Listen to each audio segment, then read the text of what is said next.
Hepinize selamlar, sevgiler dostlarım. Sizlere aracımın altından yayın yapmaktayım. Şu anda yerde sürünüyorum gördüğünüz gibi. Aracın tabanındayız. Şu anda yerdeyim. Bu yayını size niye yapıyorum derseniz, aracın bugün bakımını yaptım. Güzel bir temizlik yaptım. Uzun zamandır araçta bir problem var. O da egzozunda bir problem var. Pır pır pır pır bir ses duyuyorum, böyle pır pır pır pır pır patlak egzoz sesi.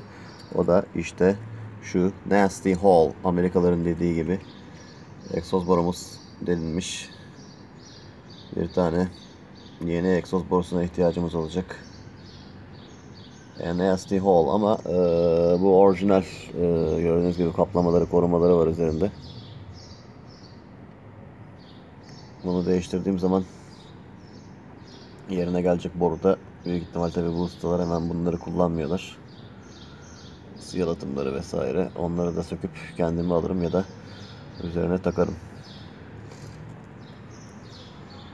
Arabanın 25 yıllık orijinal egzoz borusu görüyorsunuz ve arkaya da gittikçe de en arkada da bizim Sankey orijinal yeni taktığım kazanımız var.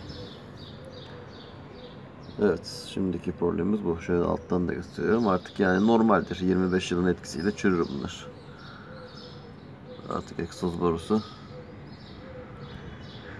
çürümeye yüz tutmuş.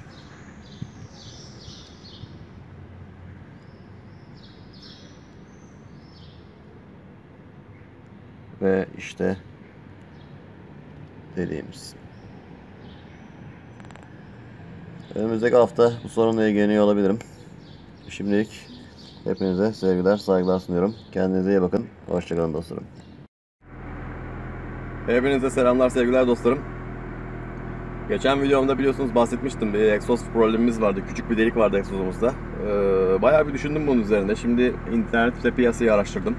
Yan sanayi egzoz borularına değişik fiyatlar sunuyorlar. Yani değişiyor, 300, 400.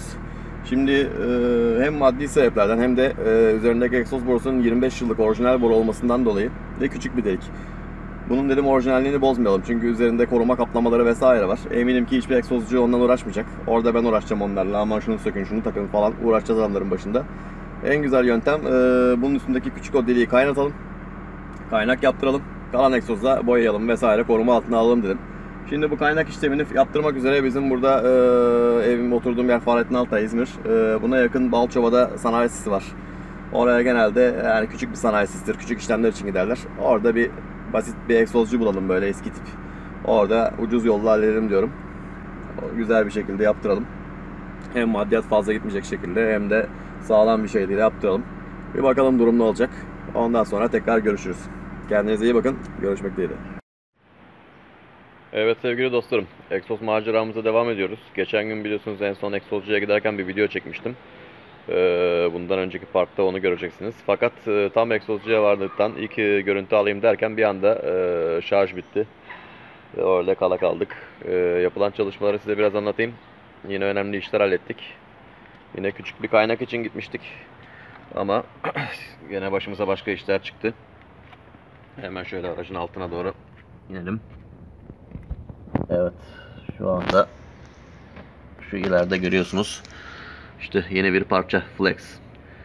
Bu header'dan gelen, aracın orijinal header'ından, manifold'undan gelen bizim artık bu flex diye tabir ettiğimiz esnek parça artık aşınmış, yıpranmış, o değişti.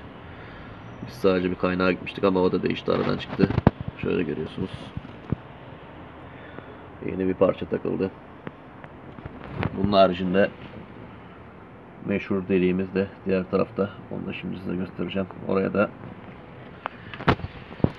bir kaynak yapmak suretiyle olayı şimdilik çözdük. Şimdi ona da bakalım.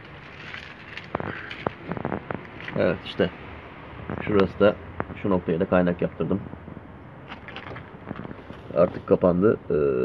Yani epey bir süre bize sorun çıkarmaz ama arkadaşlarla görüştüm, egzozcuyla. Bu borunun artık biraz yıprandığını ve değişmesi gerektiğini bir süre sonra bana belirtti ama orijinal bir boru. Aracın 25 yıldır üzerinde olan egzozu. Bazı planlarım var bununla ilgili. Bunu biraz daha yaşatmayı düşünüyorum. Orijinal bir egzoz boyası alıp Motif'in ya da kaliteli bir markanın ısıya dayanıklı 600 dereceye dayanıklı bir egzoz boyasını alıp bunu bir boyayıp biraz daha sağlamlaştırayım diyorum. O şekilde bizi biraz daha götürecektir.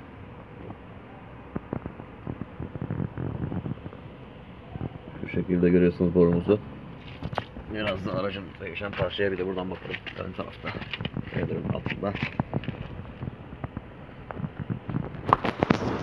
Hemen şöyle. Şu alt noktada işte. Değişen parçamız bu dostlarım. Güzel bir parça. Kaliteli bir şey taktırdım. Gerçekten hoş oldu. Aracın giderken sesi değişti. Artık o patlak cızır cızır ses gelmiyor araçtan. Son derece iyi. Çekim yaparken biraz zorlandım. Yerlerde süründüm. Kusura bakmayın artık. İşte bu da aracımız. Aracımızı aktif olarak kullanmaya devam ediyoruz. Denizdir vesairedir, ıvırdır zıvırdır. Ailemizin tek aracı. Parayı bulursak bir tane ikinci bir araç düşünüyorum. O da kafamda Honda HR-V ya da CR-V. HR-V ya da CR-V ikisinden biri var. Ama tabii onlar da 40-45 milyarlık fiyatlarıyla 2000 model civarı, 2000-2005 arası dikkat çekiyorlar. Bakalım kısmet. İleride göreceğiz. Şimdilik benden bu kadar egzoz maceram. Daha sonra görüşmek dileğiyle. Kendinize iyi bakın. Hoşça kalın dostlarım.